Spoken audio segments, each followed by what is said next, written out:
तो ये current electricity वाले चैप्टर से ये क्वेश्चन है जो नीट 2025 में पूछा गया है। इससे पहले करंट इलेक्ट्रिसिटी वाले चैप्टर से 2 और क्वेश्चन जो नीट 2025 के अंदर ही पूछे गए हैं वो मैं डिस्कस कर चुका हूं, आप लोग उनका सॉल्यूशन भी देख सकते हैं।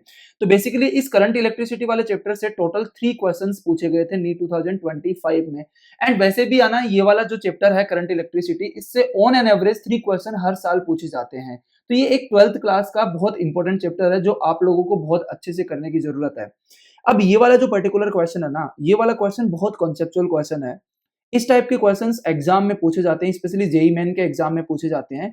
तो जेईई मेन का जो एग्जाम है वो एनटीए करवाता है, नीट का एग्जाम भी एनटीए करवाता है। तो एनटीए नीट में भी ऐसे क्वेश्चन पूछ सकता है जैसे 2025 में पूछा है, आगे भी ऐसे क्वेश्चन पूछ सकता है। तो इस वाले क्वेश्चन को किस तरीके से करना है, इस ये वाली कॉन्सेप्ट हम लोग इस वीडियो के अंदर सीखेंगे। बहुत कॉन्सेप्चुअल क्वेश्चन है, आप लोग इस वीडियो को लास्ट तक देखना एंड अपने फ्रेंड्स के साथ में भी इसको शेयर करना। तो यहाँ पे क्वेश्चन में क्या दिया गया है कि हमारे पास में इस तरीके से 1 ओम 2 ओम 3 ओम 4 ओम यहाँ पे हमारे पास में रेजिस्टेंस है एंड यहाँ पे एक सीडी वायर है, कंडक्टिंग वायर। तो आप लोग यहाँ पे देख सकते हैं सी और डी के बीच में जो ये वायर है यहाँ पे कोई भी रेजिस्टेंस नहीं है। इसका मतलब जो भी पोटेंशियल सी पॉइंट का होगा वही पोटेंशियल किसका होगा, डी पॉइंट का पोटेंशियल होगा, सेम पोटेंशियल होगा। तो एक काम करते हैं हम लोग, यहाँ का पोटेंशियल है ना, यहाँ का पोटेंशियल हम लोग कितना मान लेते हैं, Vx मान लेते हैं। तो ये वाला पोटेंशियल भी कितना हो जाएगा, Vx हो जाएगा। ठीक है, अब ध्यान से देखो एंड ये पूरा सर्किट जो है ना वो एक 50 वोल्ट की बैटरी से कनेक्टेड है। एंड इस क्वेश्चन में हमें क्या फाइंड आउट करना है, ये जो सीडी यहाँ पे ब्रांच आप लोगों को दिख रही है इससे कितनी करंट यहाँ पे फ्लो करेगी वो हमें फाइंड आउट करना है। तो अगर इस क्वेश्चन को आप लोग ध्यान से देखो तो यहाँ पे देखो ये दो 1 ओम एंड 3 ओम, यहाँ पे ये वाले दो रेजिस्टेंस पैरेलल के अंदर है। क्यों? क्योंकि इनके अक्रॉस पोटेंशियल डिफरेंस क्या है, सेम। तो ये दोनों पैरेलल के अंदर हो गए। इन द सेम वे यहाँ पे ये 2 एंड 4 ये दोनों भी पैरेलल के अंदर है क्योंकि यहाँ पे सी एंड डी पॉइंट का पोटेंशियल सेम है। तो इस डायग्राम को हम लोग कुछ इस तरीके से बना सकते हैं जहां पे हम सी एंड डी पॉइंट को एक सिंगल पॉइंट मानेंगे एंड यहाँ पे इन दोनों का जो पैरेलल कॉम्बिनेशन है एंड इन दोनों का जो पैरेलल कॉम्बिनेशन है वो सीरीज के अंदर होगा। तो यहाँ पे आप लोग देख सकते हैं कि इस वाले डायग्राम को कुछ हम इस तरीके से बना सकते हैं जहां पे ये वाले पॉइंट का जो पोटेंशियल है ना वो Vx है एंड इस वाले पॉइंट का पोटेंशियल भी क्या है, Vx। क्योंकि ये वाला जो पॉइंट है यहाँ पे ये CD को रिप्रेजेंट कर रहा है। ठीक है, अब ध्यान से देखो यहाँ पे ये दोनों पैरेलल के अंदर है एंड ये दोनों किसके अंदर है, पैरेलल के अंदर है एंड इन दोनों का कॉम्बिनेशन किसके अंदर है, सीरीज के अंदर है। तो अगर हम लोग यहाँ पे इन दोनों का आर इक्विवेलेंट निकालें तो कितना आ जाएगा, इन दोनों का आर इक्विवेलेंट को मैं क्या बोल देता हूँ, R1 बोल देता हूं एंड इन दोनों के R इक्विवेलेंट को क्या बोल देता हूं मैं, R2। एंड फिर R1 एंड R2 दोनों किसमें है, सीरीज के अंदर। तो हम लोग पूरे सर्किट का यहाँ पे इक्विवेलेंट निकाल सकते हैं। तो सबसे पहले तो हम लोग R1 एंड R2 की वैल्यू निकालते हैं।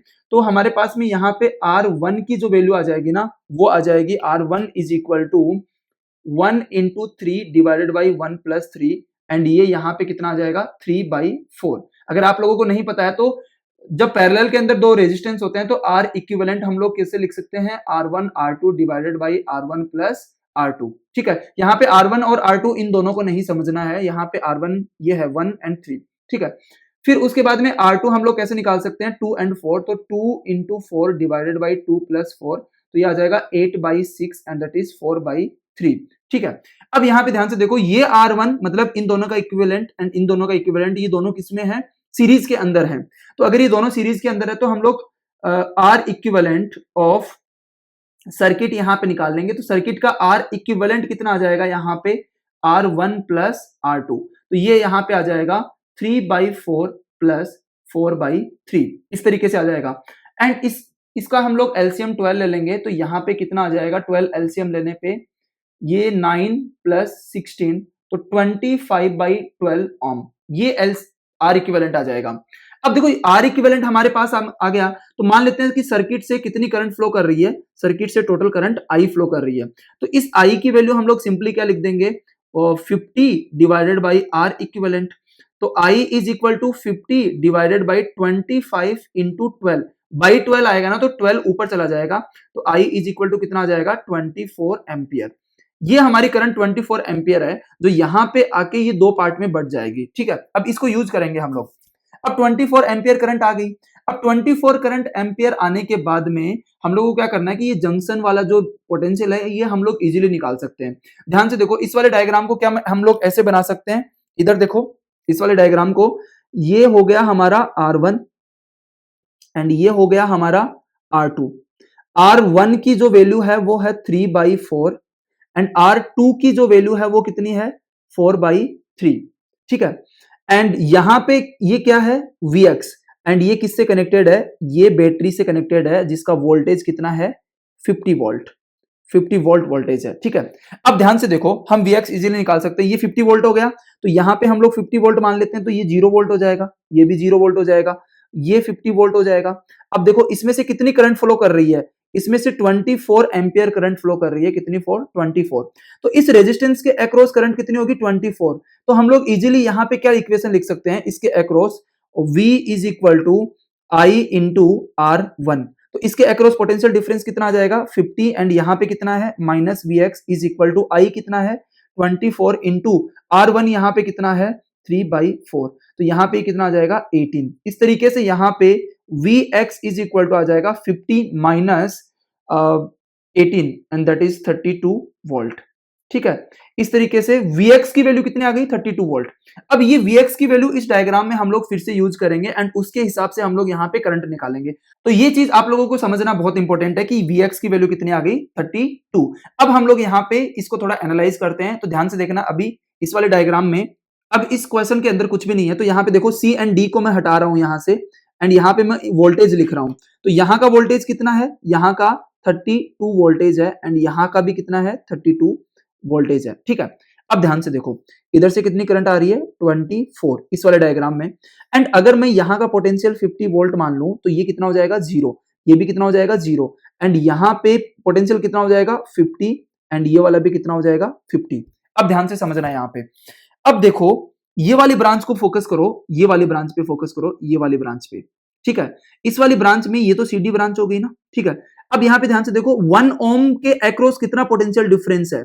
इस वाले डायग्राम को मैं यहाँ पे केवल इस वाली ब्रांच को यहाँ पे बना रहा हूं आप लोगों की बेटर अंडरस्टैंडिंग के लिए।